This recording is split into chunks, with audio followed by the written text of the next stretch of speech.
Hi everyone, I'm Caroline Murphy-Bennis, the author and illustrator of The Rainbow Warrior World, the Rainbow Warrior book, and it's also part of the Rainbow Warrior World online. So as part of that Rainbow Warrior social media presence I've created a newsletter, and within this newsletter I've tried to highlight companies that are based around ethical design thinking. And every month I choose a company within Ireland that I've seen that are really their foundation is built in ethical design thinking. And this month we have the beautiful Sadie, the Irish Rose, coming to talk to us about the Burren Perfumery. And she's got a fabulous story to tell us about how the nucleus of the idea came and her journey from, its inspiration to where she is today. And I believe it's a family business, and she works with her husband Ralph, and in County Clare in Ireland, and it's a very special area that is world renowned. So it's a very special product that comes from the essence of that, and inspired by that beauty and that uniqueness. And these unique products come from that inspired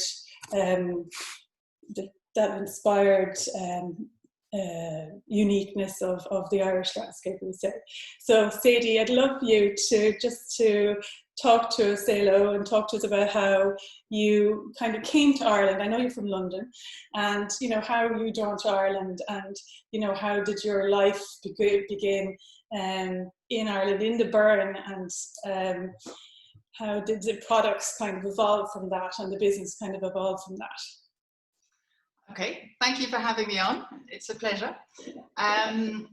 Okay, so I came to Ireland. I came to Ireland nearly 30 years ago now, and in fact, I've owned the perfumery for 20 years. So this year we'll be celebrating I'll be celebrating the 20th year of owning it. But the perfumery has existed since 1972. So it was one of the first businesses to establish itself here on the West Coast in the Burren area.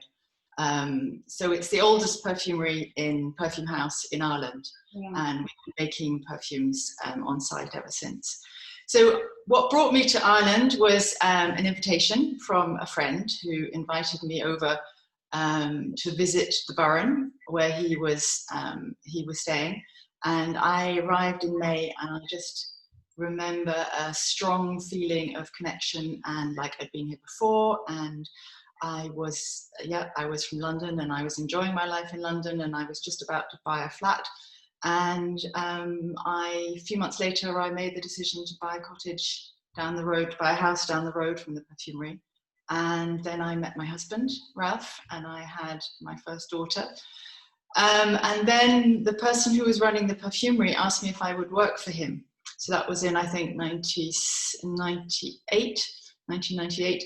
And so I came to work for him, and I had a vision about what the perfumery could be. So it was much smaller then, but still the same ethos and still the same idea. So we made very high quality perfumes. So I suppose I introduced a lot of the things that I would like to see. So the first principle, I suppose, that I established is that I didn't want to sell anything here that I wouldn't want to use myself, or that I wouldn't reach for on a shelf, whether it was in Karen, Kinvara, but also Paris or New York or London. I didn't see why design couldn't be just as good just because we were located in a more remote area. So I think my first job was to plant out the organic herb garden, and which we use as an educational garden, so that people can see what plants are in the face creams and in the serums and possibly in the perfumes. And then I opened tea rooms, so an organic tea rooms, and that's a much loved part of the perfumery. And it's not our core business, but it's certainly much enjoyed. And so in the tea rooms, we only serve food that is made that day, that is fresh, and is made from very high quality local and organic ingredients. So it's the same ethos, I suppose, running through everything.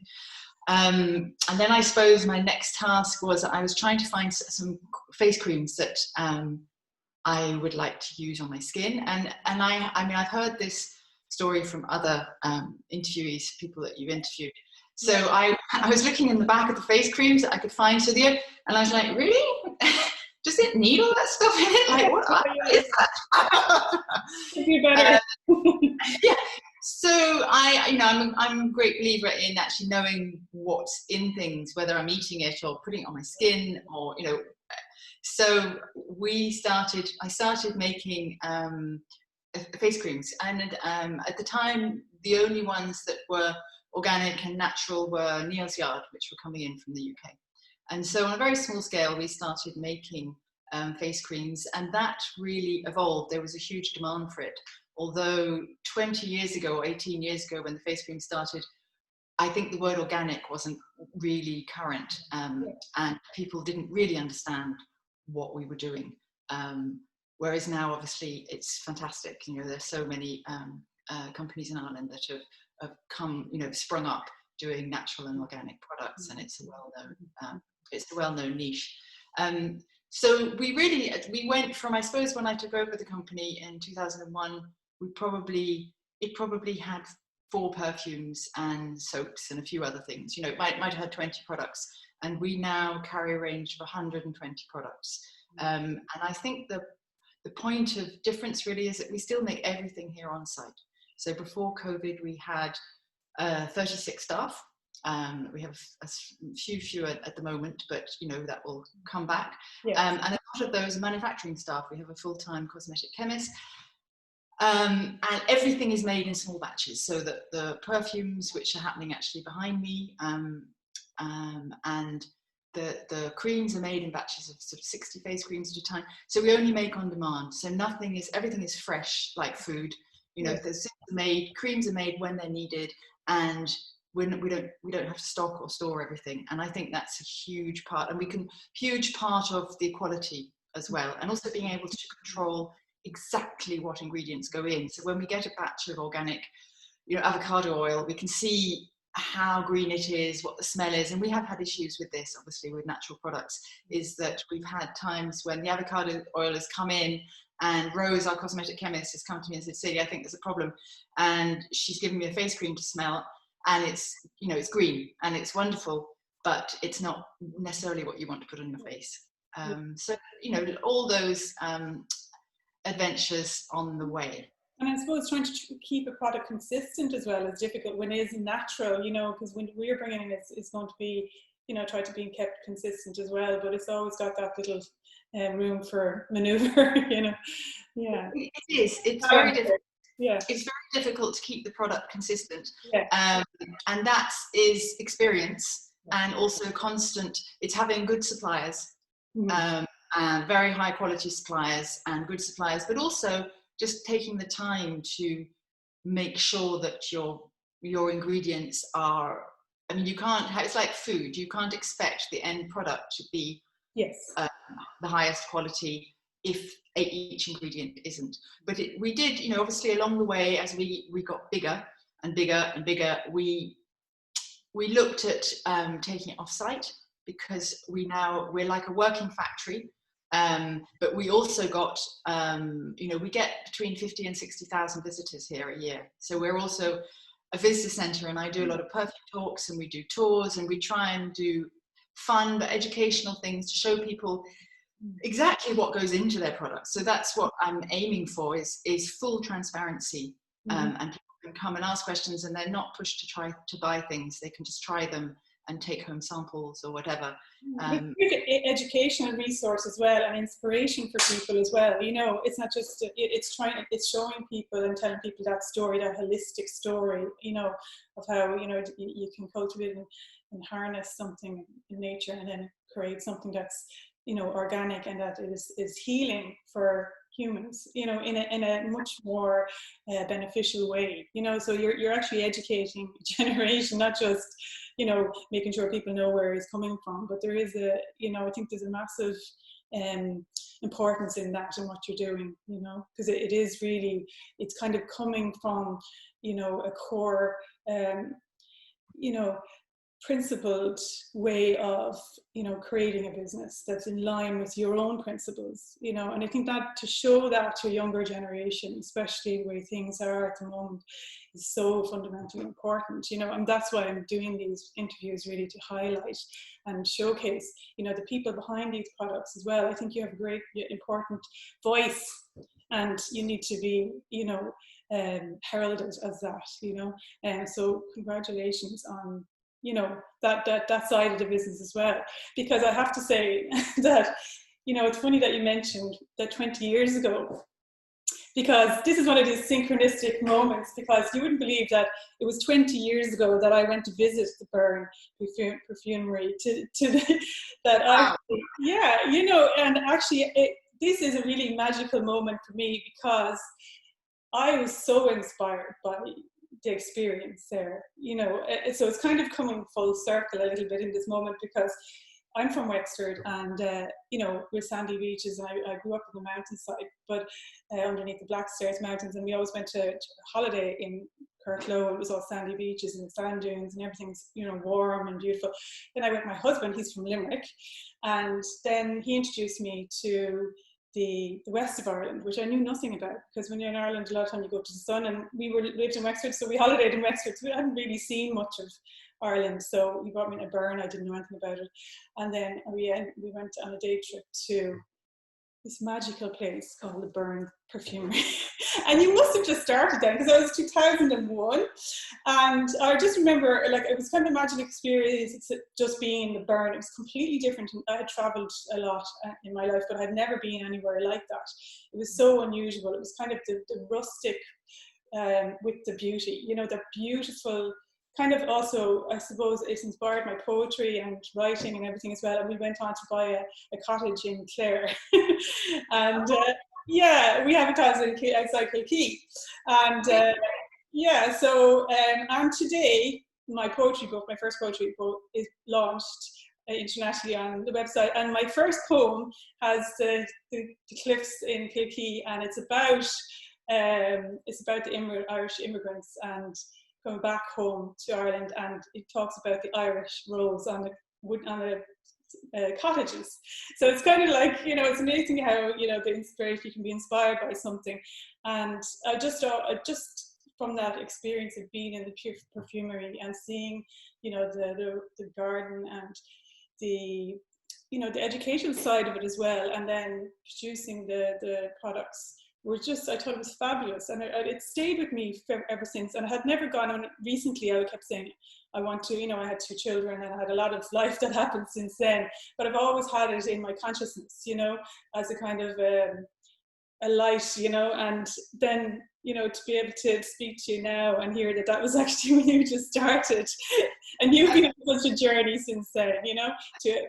When I've looked at your website and all the products and everything that's evolved since then, it's just such an inspirational story, you know. It's fabulous. You know, Thank you, Caroline. It's lovely to see how people's stories interconnect. Yes, yeah. Yeah. You know, and it's nice because when one has, as I'm sure it's the same with writing as well, but you're in your own story, so you're very concentrated on running your own business, or trying to sort your own life out and make it move forward, and so it's then when you look up and see, you know, you come across other people and their stories just connect with yours. I always find that very nice. Yeah, it's wonderful to find that. And just on the particular, you know, I mean, we have a lot, we could talk for hours actually, probably. We're trying to get trying to get in your you know, the most important things are your beautiful products. And this one, the wild rose, you sent to me during the week, and it's just absolutely beautiful. Oh. I love, I must say, your writing. Do you write it for the website and the blog? And well, I'll admit, I write it, and then I give it to my husband, Ralph, and he rewrites it. Yeah. And he is he's a fantastic writer, and he has the poetry, Yeah. and knows me well. Yeah. So he gets to the core of it, and he gives Yeah. it back to me, and I'm like, oh, yes, that's it. That's what I wanted to say. So thank you. He embellishes it, we'll say, but you've got the core. Well, yeah, he makes the message come out a little bit more clearly. Yeah, yeah, excellent. Well, because I noticed that so much from the website, and the way you described the actual product itself as being ephemeral. And the experience of the product was very much that. You know, I found, not from knowing about the background, when I sprayed it on, the first thing I thought to myself was, it reminded me, I just got images of my childhood in Wexford and the wild roses on the hedgerows when we used to go for walks, and then also of my time in Clare, and just, it actually was so true to that scent. It was just so evocative of it, and it just brought that memory straight back. So there was no, usually when you put a perfume on, there's kind of an acidic, it's quite a strong, and then the scent comes, there was nothing like that. And also the first thing I thought was that I can imagine this is organic, as in it's organic product, but it's organic on, I'd say it smells differently on each person. And then throughout the day, it kind of seemed to arrive and disappear and arrive and disappear, and it was ephemeral while you were wearing it, as well as, would you talk about the inspiration behind the rose itself being, it only blooms for a little while and then it's gone again. Yeah.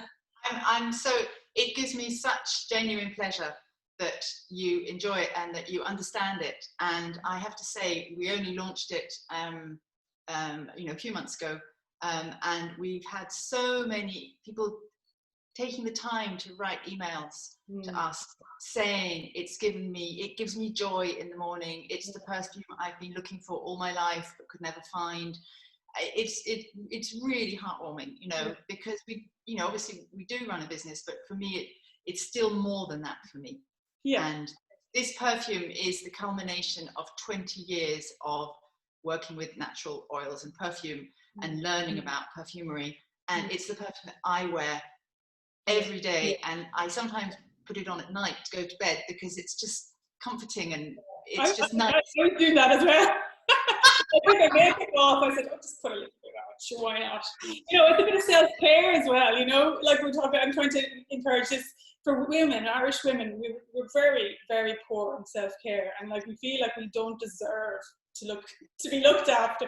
That's for everybody else, and it's really an re-education, because we can't look after other people if we're not looking after ourselves, so it's so important, to do those things for yourself. It is, self-care is important, and I think for women who are always busy looking after other people, and also when we're not busy looking after other people, we're trying to prove that we can run a business or hold down and have children. And and so I think it is important.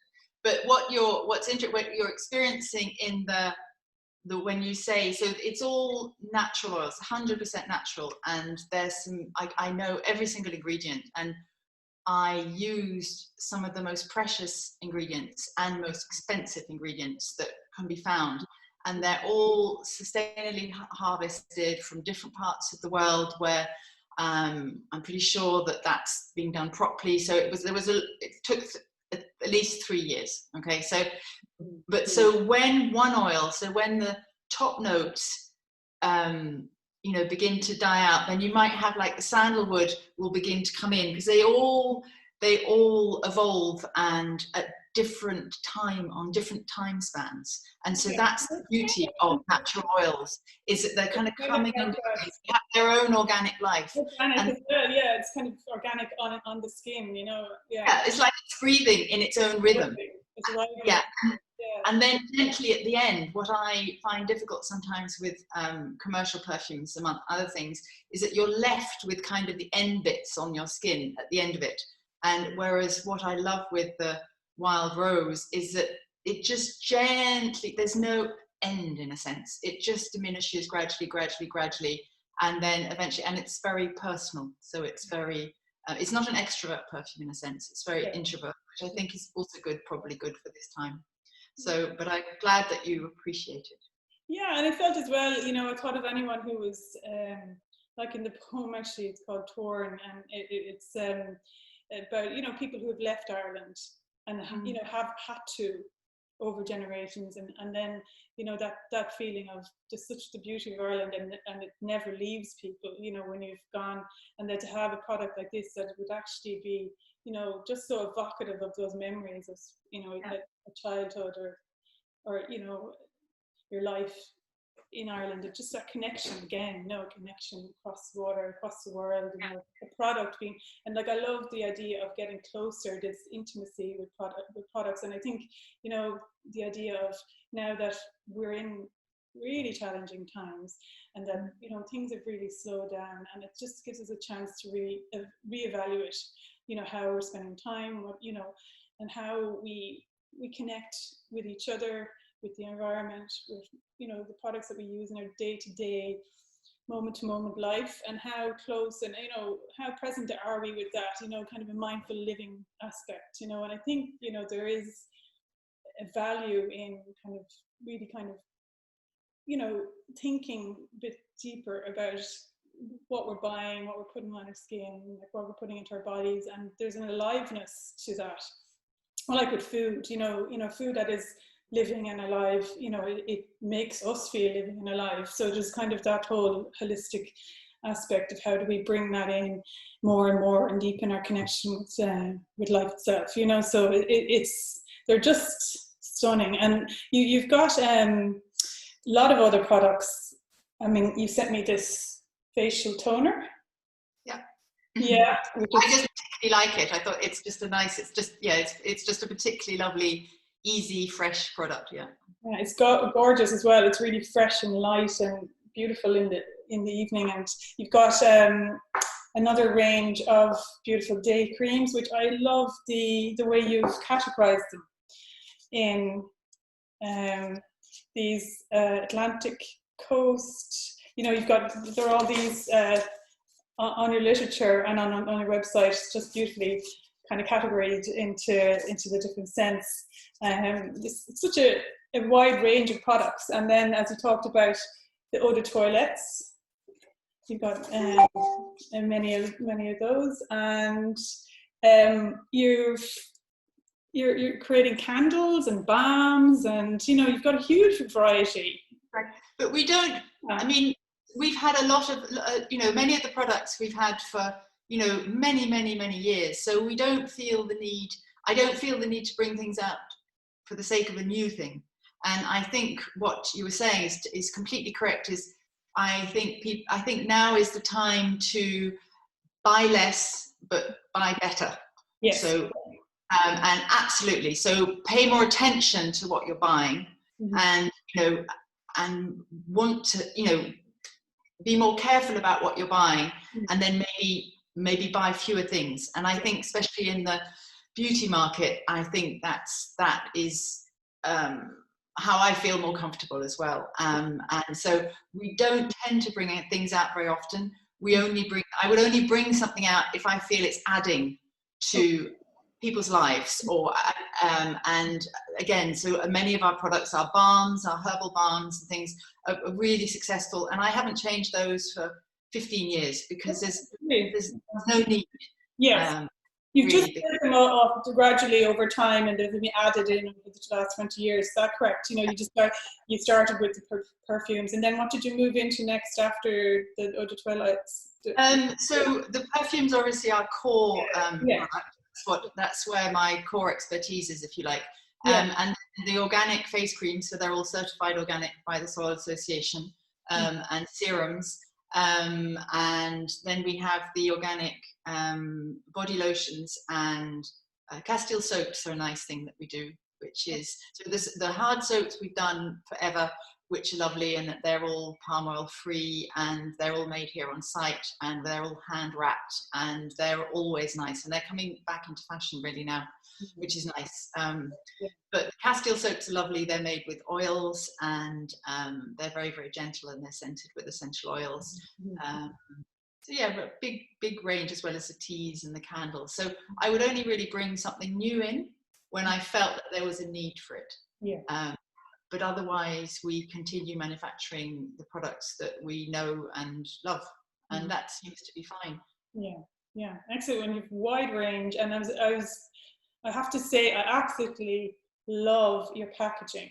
Now, I mean, as a geeky graphic designer, when it arrived, I was like, oh my God, the experience of, I suppose when I look at products, I probably look at things in a different way than other people, but to me, great design is always when it actually meets the product exactly at the same tone, like we talk about that alignment of, so it's actually, it's expressing the product and it's showing it off to its best. But this definitely does that, and your identity, the papers that are printed on the packaging, the kind of beautiful uncoated feel, and it just has that really natural, gorgeous feel to it.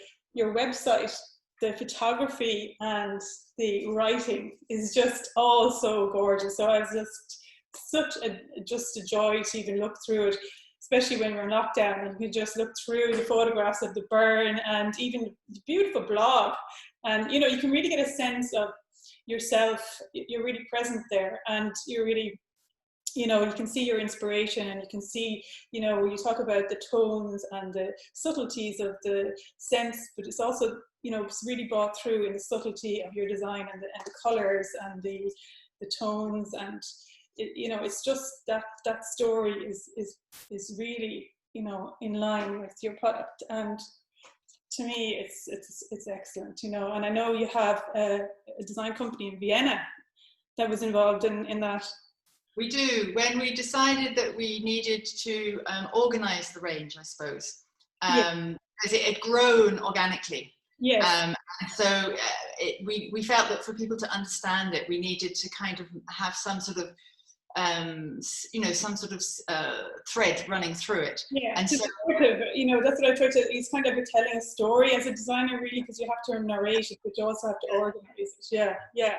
So we had to sit down, and my husband and I, we sat down, and for almost, it took us at least a year, if not more, and thought, who are we? We know what we do, but why do we do it? Like, why do we still make it here? Why do we make it by hand?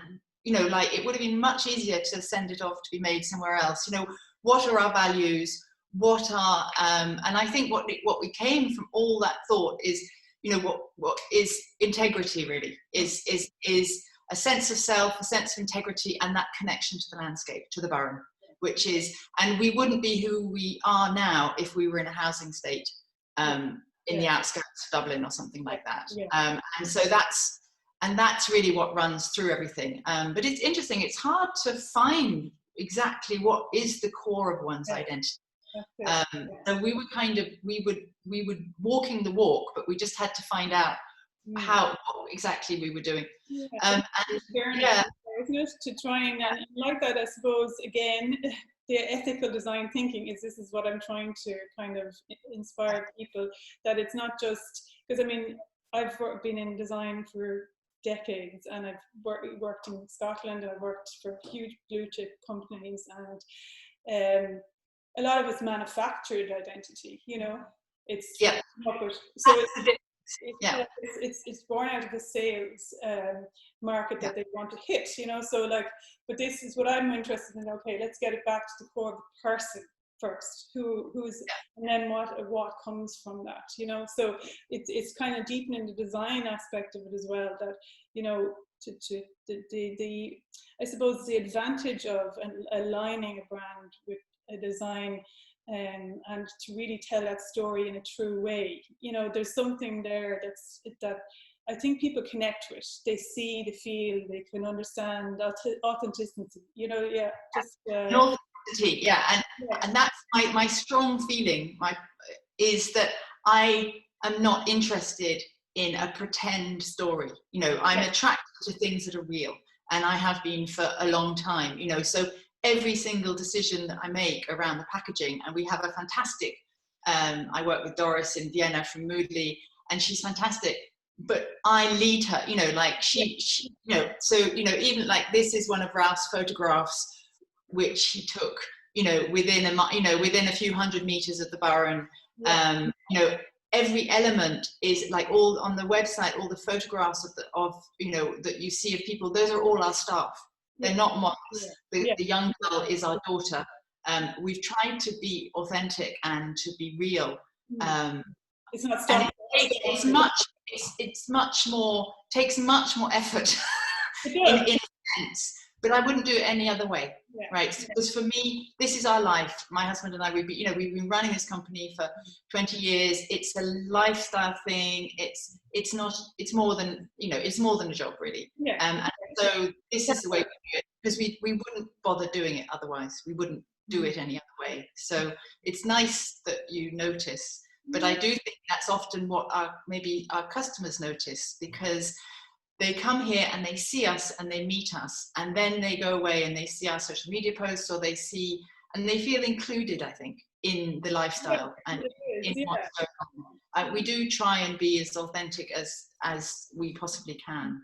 And I think that's wonderful, because another aspect of, you know, that's kind of evolving out of these interviews, and I was trying to, like, again, I kind of did them spontaneously, and I love to do them kind of, you know, like as emergent design, you know, like I never really speak to the person beforehand. I love to see what happens in the moment, and that takes a kind of bit of courage on both sides, you know, because, and but I think, you know, the idea of, you know, myself of saying, why am I actually doing this? Why did I just start doing this spontaneously? And then I thought to myself, it's kind of like a little bit of trying to get people to connect with, you know, their online, if they're shopping online, it's like the shopkeeper and the customer in a village environment, you know, like, so like how that trust, and you know, my grandfather was a shopkeeper in Wexford Town, and you know, he had such a presence, and he had a, you know, I suppose, a trust and a relationship that was very much held a kind of community together. He was a news agent, and you know, I think all those people that are, you know, have the support to the community. And you know, I think you had a beautiful story around the lockdown as well, that, you know, how people kind of brought that came back to you when things were difficult. You know, could you talk about that a little bit? In the sense that in the story that in the sense that we got a huge surge of customers ordering from us. As in, when you found things difficult in the lockdown, and that the community around you kind of started to support you and help. Oh yes. So that was like this, what you have been putting out kind of came back to you. It was just in fact, when I wrote a piece about it, an editorial piece about it, and it actually, you know, I teared up. I mean, it's quite emotional. When we finally had to close the doors, I think it was 16th of March or something like that, it had been incredibly stressful. In fact, my mother had just died at the end of February, and I was actually wondering now whether it was COVID, but so that had happened, and I got back, and we could see, my husband especially could see what was going to happen, because everyone else couldn't really quite see. And we could see that this wasn't going to go away, and so we were trying to reduce staff hours, and we had a lot of staff, but we were trying to kind of manage the business so that we would be able to get through the summer. And it was just so stressful, the sense of responsibility, the sense of looking after everybody, and what were they going to do, and the government hadn't stepped in at that point with any kind of formal help. And I think it was on the Monday, we had a big staff meeting, and they said, I think it's time to close, because we had customers coming in, and we closed. And the same day, the government brought in some government support, which was just fantastic. But the staff, one by one, came up to me and they said, I'm going to keep working. I live just across the road. I'm going to come in and keep doing the mail order. The lady, Sarah, who does our garden, she came up to me and she said, I don't need to be paid. I'm going to keep coming in and doing the garden. The other staff would come up to me and they said, look, whatever you need, you can lay me off. Don't worry, I'll be fine. You know, it was, and that's what it's about. It's not about money. It's not about, it's really about people, I think. Absolutely, and it's that connection, you know, like we say. And I think, you know, there is a possibility to have that connection you know, across online as well as in local community, you know, and I think even to build that kind of strength in these times is so important, you know, and to really to value that, you know. And you've got international market as well. Did you export to Japan even? Is that correct? Did I say that? Yeah, we have some links with Japan, and we have an international market mainly through our mail order, you know, mainly through because we're pretty much direct consumer. So that would be our market. So, and that works very well for us because we can guarantee that the product is fresh and top quality, and it allows us to have a direct relationship with our customers. And so that's great for a rural business, that the mail order side of things we can reach, because when I first started, that wasn't really possible. And now we can reach customers directly, and we can have our own personal relationship with them, which is fantastic for a small rural business. So we have we certainly have an international market.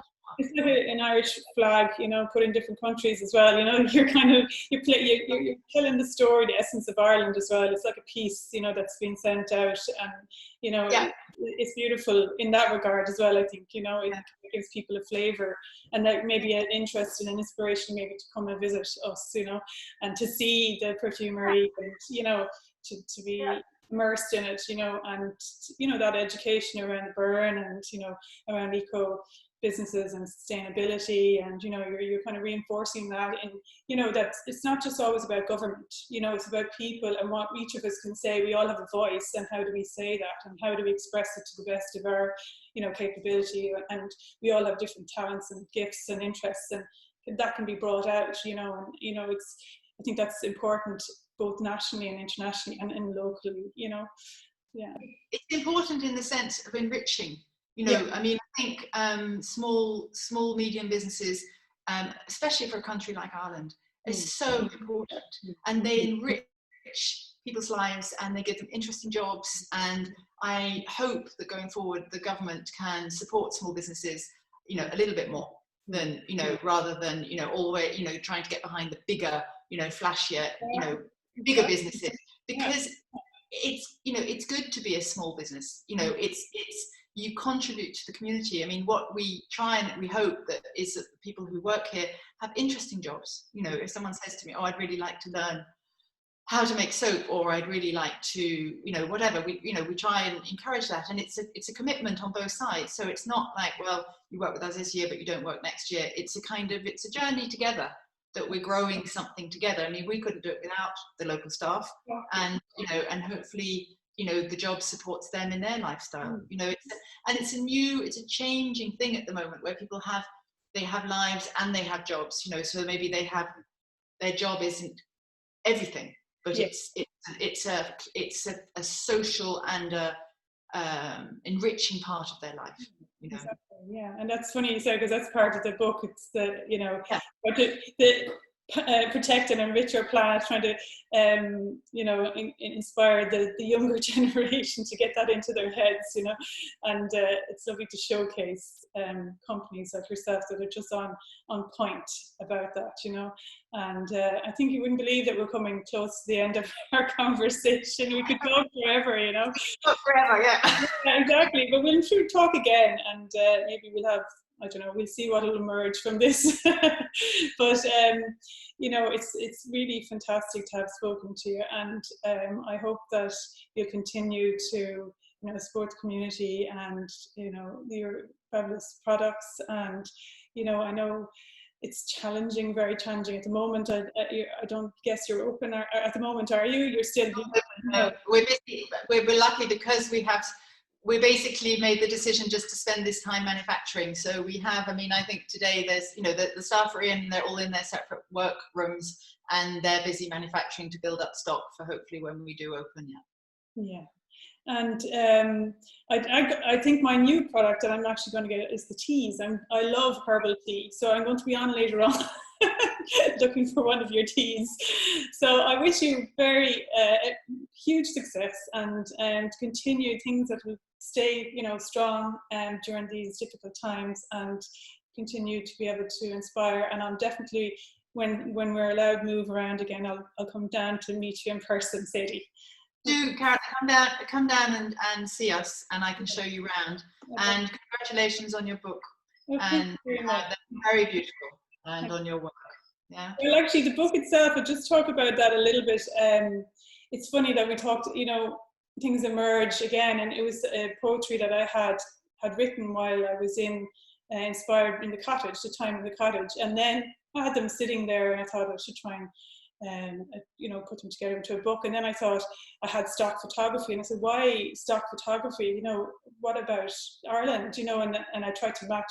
So then I thought, well, I can't leave Dublin, so I put it out online, and because everybody I felt was reconnecting with nature, and they were kind of coming back and reconnecting with themselves through nature. So that was the whole bones of the book, the core of it. How are we kind of coming back home to ourselves, you know, from this kind of I suppose nearly immigrant, you know, disconnection. And so I got beautiful photographs from all over, and I was hoping that they would be from every province. So they came from every province, and highlands, and, you know, from the mountains and to the sea, to everywhere. So they kind of go along with the book, and it's kind of dedicated to people of Ireland, and it's collaborative piece. So, you know, I hope, you know, it'll kind of give people a taste of Ireland as well, and maybe help them deepen their connection to nature. So that's the hope.